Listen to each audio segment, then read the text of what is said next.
June 6, 1944. The sea was a monster that morning. Gray waves slammed into steel hulls, spraying salt and fear across the decks. On the horizon, a jagged wall of stone rose 100 feet high, scarred and sheer. Pointe du Hoc. The cliffs loomed like a fortress of nature itself, topped with German guns capable of tearing apart any ship that dared come close. And yet, in the cold mist of dawn, small landing craft surged toward it, packed American Rangers, their faces painted, their ropes coiled, their hearts steady. U.S. Army log, June 6, 1944, for the men of the 2nd Ranger Battalion, led by Lieutenant Colonel James Earl Rudder. This was not a normal assault. They weren't storming a beach. They were ordered to climb the impossible vertical cliffs under fire, to destroy heavy artillery aimed at Omaha and Utah beaches. If they failed, thousands of men landing that morning would be slaughtered before ever touching the sand. The mission's code name, Task Force Rudder. After-action report, 2nd Rangers, June 1944. At 6:30 hours, the boats began to close in. The English Channel churned beneath them like boiling iron. German shells whistled overhead, finding their mark among the transport fleet. One boat exploded in a column of water and flame, scattering men and rope into the sea. The survivors clung to debris and swam toward the cliffs, the sound of machine guns already hammering above. Naval Action Log, USS Satterlee, June 1944. From the top of Pointe du Hoc, the German 352nd Infantry Division watched with disbelief. No army had ever tried to assault that cliff. It was supposed to be unassailable. The defenders, a mix of seasoned artillerymen and coastal troops, opened fire with MG-42s and grenades, sweeping the base of the cliffs. The Rangers' rope ladders swung wildly in the wind, some catching fire as tracers ripped through the air. Pointe du Hoc, Coastal Defense Diary, June 1944. The 1st Ranger, Sergeant Leonard Lommel, drove his grappling hook into the rock and began to climb. Mud mixed with blood on his hands as he pulled himself upward, each motion defying gravity and fear. Ropes snapped, men fell, and others took their place. One Ranger shouted, "Keep moving," for the boys on Omaha, as he disappeared into the smoke. Ranger Oral History Collection, 1945. Above them, German grenades rolled over the cliff edge, exploding midair. Fragments whined and tore into the rock. Yet somehow, impossibly, the Rangers kept climbing. Some used bayonets to dig into the stone. Others stabbed their daggers in the cracks, pulling themselves up inch by inch. The assault boats below fired grapnels fitted with rockets, inventions designed by naval engineers at Woolwich Arsenal and modified by U.S. ordnance teams to launch lines against sheer rock. Ordnance Technical Note, April 1944. The Germans were confused. They had expected a frontal beach assault, not a direct vertical strike. "They're madmen," one officer reportedly muttered. The Rangers, drenched and exhausted, reached the top after 30 brutal minutes. There, amid barbed wire and cratered earth, they faced bunkers and trenches carved into the limestone. U.S. Navy report, Amphibious Assault Operations, 1944. The first few men to crest the cliff were shot instantly. Rudder himself climbed among the first wave, shouting orders over the chaos. The Rangers split into small teams, using thermite grenades and satchel charges to clear bunkers. The smell of burning metal mixed with salt air as they moved inland, searching for the 6 155mm guns intelligence claimed were positioned there. But when they reached the concrete casemates, the guns were gone. OSS Intelligence Brief, June 1944. At that moment, confusion set in. Where were the guns? Had they been moved? Or was this an elaborate deception? Time was bleeding away. Down below, the beaches were already engulfed in fire and chaos, men dying by the hundreds under German machine guns. The Rangers knew every minute mattered. They split into search teams, fanning out to the hedgerows behind the cliff. After-action report, 2nd Rangers, June 1944. It was then that Sergeant Lommel and Sergeant Jack Kuhn stumbled upon a hidden path leading inland.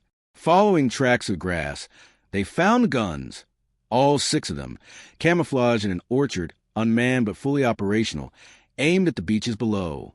Lommel cut their firing cords, jammed thermite grenades into breech mechanisms, and watched as the artillery melted from within.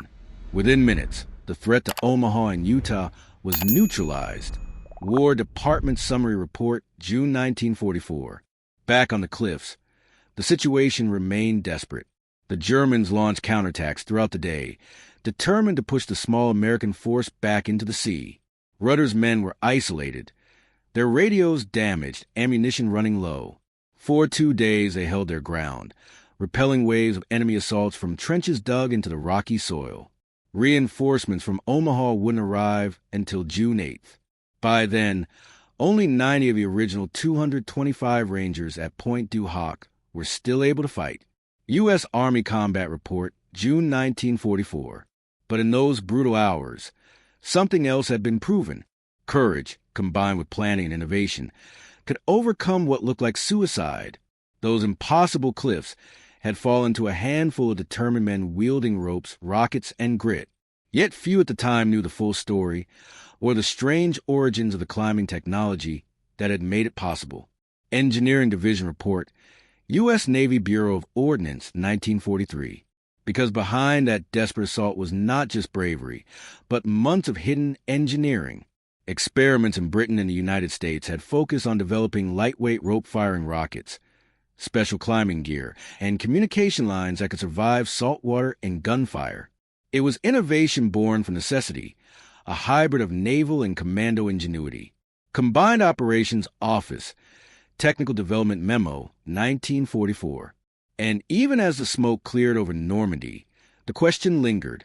How had these Rangers learned to climb vertical cliffs in the first place? This wasn't random courage. It was doctrine, crafted in secrecy years before D-Day. The real story of Pointe du Hoc began long before the first rope hit the rock, in the silent training grounds of Britain's rugged coast, where men learned to fight not just the enemy, but gravity itself. Before the Rangers ever scaled Pointe du Hoc, they had already learned to defy gravity. Their training began in 1942, far from Normandy's beaches on the cold, wind-battered cliffs of southern England and the Scottish coast. Here, under the Combined Operations Command, the first American Ranger units were born, forged in the same crucible that had produced the British Commandos. Combined Operations Training Report, 1943. Their commander, Lieutenant Colonel William Orlando Darby, had modeled the Rangers after these elite British units. He understood that in modern war, surprise and mobility mattered more than mass. The Allies needed shock troops, men who could infiltrate, strike, and vanish before the enemy could react. So when training began at Achnacarry Castle in the Scottish Highlands, recruits were pushed beyond exhaustion. Mountain climbing at dawn, live fire marches through bogs, scaling cliff faces with ropes and grapnels while bullets whistled overhead. Achnacarry Training Camp Log, 1942. Among the instructors was a wiry Scottish commando named Major Charles Vaughan, who drilled into them the idea that a soldier's greatest weapon was his ability to adapt. The cliffs, the ropes, the mud, all were part of a calculated transformation. The Rangers were not meant to think like infantrymen. They were to think like predators, fast, silent, and unpredictable. British War Office Memo, 1943. The technical core of their future mission was born in workshops rather than barracks. Engineers from the British Admiralty's experimental establishment and American Ordnance officers collaborated to design a rocket-propelled grappling hook. It used a modified naval line-throwing gun, a small steel rocket attached to a nylon rope, capable of reaching 100 feet in height within seconds. These were tested along the Isle of Wight's vertical cliffs. The rockets often misfired, ropes tangled, and sometimes exploded mid-flight. But through dozens of refinements, the Rangers gained a weapon that would define their legend. Royal Engineers Technical Bulletin, January 1944. Rudder's Rangers were handpicked for the Pointe du Hoc assault because they had mastered this new art.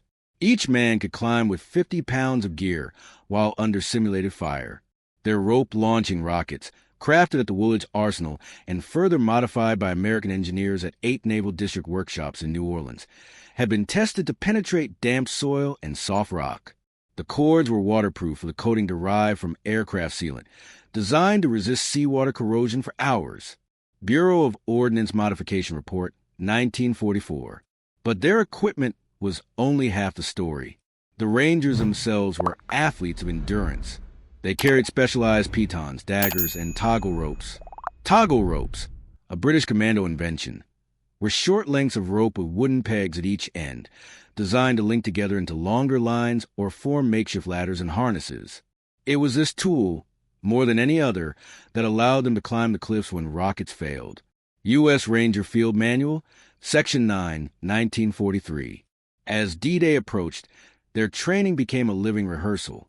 The men practiced on the cliffs at St. Margaret's Bay near Dover, scaling 100-foot chalk walls under live fire.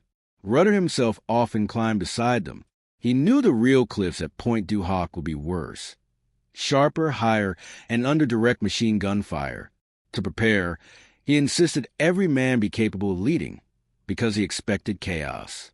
"If I go down," he told them, "you lead your own team. Don't wait for orders."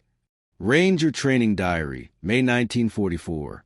By the spring of 1944, the Rangers were experts in cliff assault, something no other Allied unit could claim. Still, their mission remained secret. Even within SHAF, Supreme Headquarters Allied Expeditionary Force, few knew of Rudder's specific objective. Only Eisenhower, Bradley, and a handful of planners at Southwick House had been briefed on a plan to destroy the guns at Pointe du Hoc. The Rangers would land first, before the main invasion waves, isolated and unsupported for hours. Operation Neptune Planning Document, 1944. June 6 proved how fragile that plan was. Heavy seas through the landing craft miles off course. Rudder's force arrived 35 minutes late, losing surprise. Their rocket lines were soaked, the ropes heavy and slick. But their training, the endless drills in rain and surf, paid off. Even when half the grapnels failed to fire, the Rangers switched to toggle ropes, bayonets, and sheer determination. U.S. Army Combat Engineers report, June 1944. When they finally reached the top, they discovered something shocking. The Germans had repositioned their heavy guns days earlier, moving them inland to avoid Allied bombing. The concrete casemates were empty shells, decoys, but the mission's success depended on finding and disabling those guns before they could turn toward Omaha. Allied Reconnaissance Summary, June 1944. That search led to one of the war's most daring small unit operations. Sergeant Leonard Lommel and Sergeant Jack Kuhn, acting on instinct, followed a dirt trail leading inland. They found the 6 155mm French artillery pieces hidden in an orchard near the hamlet of Creakerville. Each was loaded, ready to fire, aimed perfectly toward the beaches. The Rangers carried only thermite grenades, enough to melt the firing mechanisms.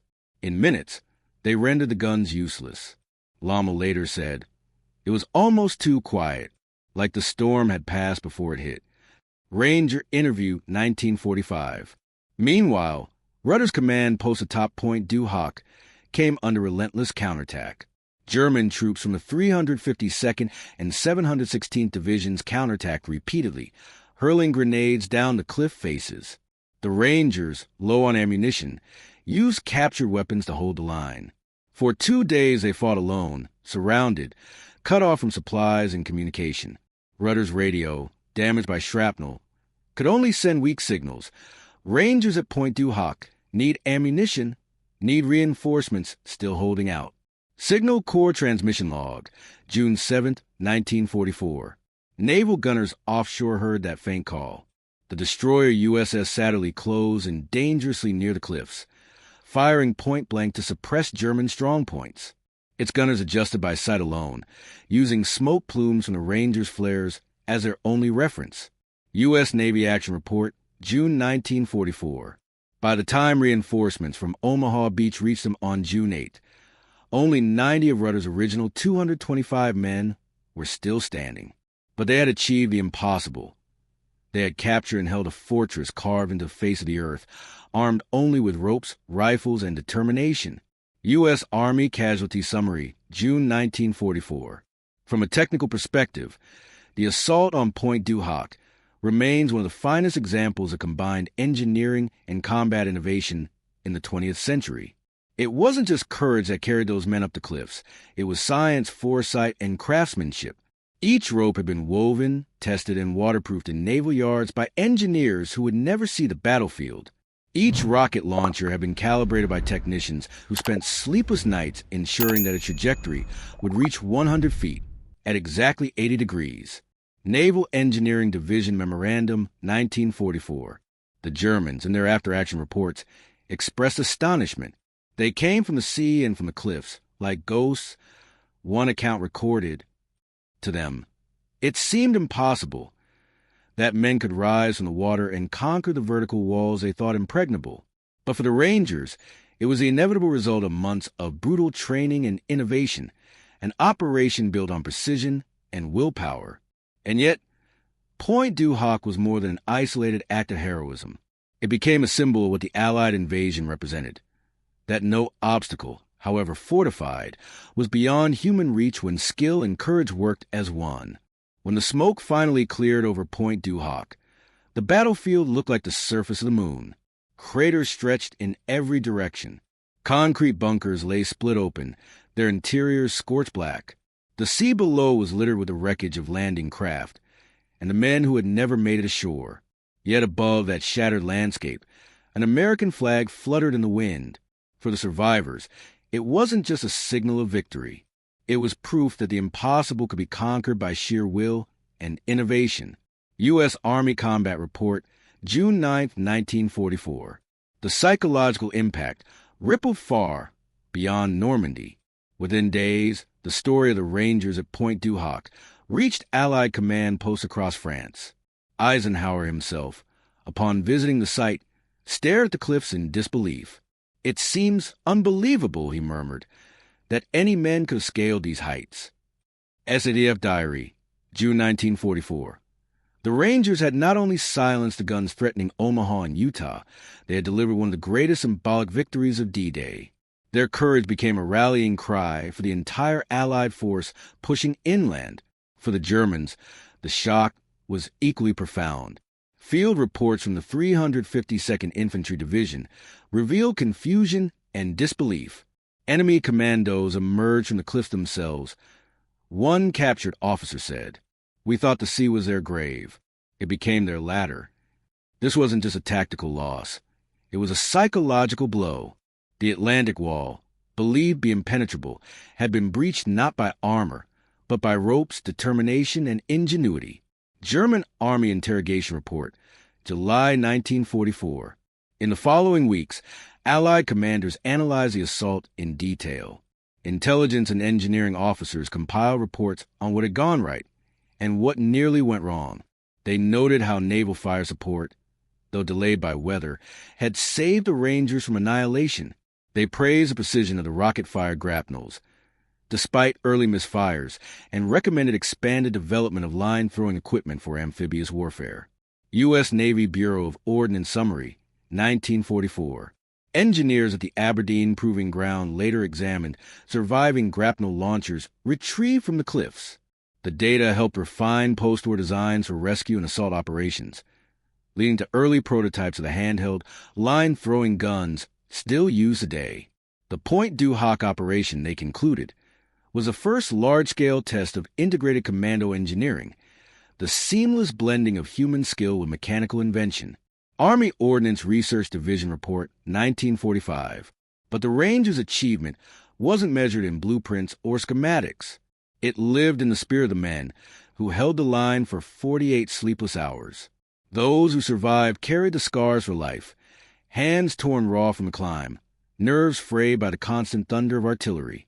Many could never forget the sight of their comrades falling from the ropes into the surf below. And yet, despite the trauma, most would have done it again. "We were trained for it," one ranger said later, "and no one else could have done it." Veterans Oral History Project, 1982. Strategically, Pointe du Hoc became a turning point in Allied assault doctrine. It demonstrated that vertical envelopment, attacking from unexpected angles, could dismantle even the most fortified positions. Commanders began to see terrain not as an obstacle, but as an opportunity. Later operations in Italy, the Pacific, and even Korea would echo the lessons of that cliff. Precision, speed, and adaptability beat mass every time. U.S. Army Field Study, Tactical Innovations, 1946.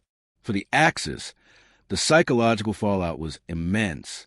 German propaganda had promised that the Atlantic Wall would crush any invasion. The Rangers proved otherwise. Interrogations of captured officers after the war revealed how deeply that event had shaken morale. "We believed no man would climb those cliffs," one said. "When we saw them rising from the sea, we knew the war was lost."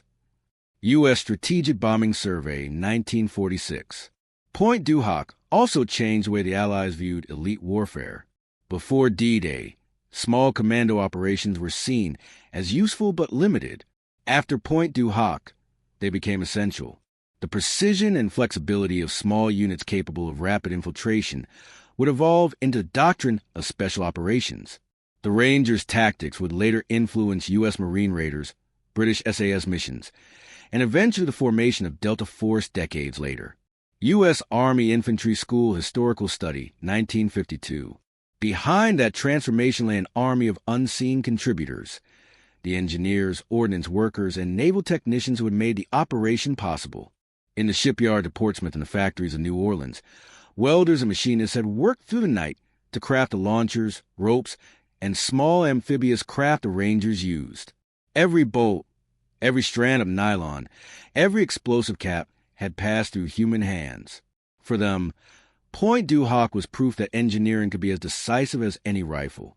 War Production Board Summary, 1944. When President Ronald Reagan visited Pointe du Hoc on June 6, 1984, the 40th anniversary of D-Day, he stood atop those same cliffs and spoke to the surviving Rangers who had returned. His words captured what generations of historians would come to understand. "These are the boys of Pointe du Hoc.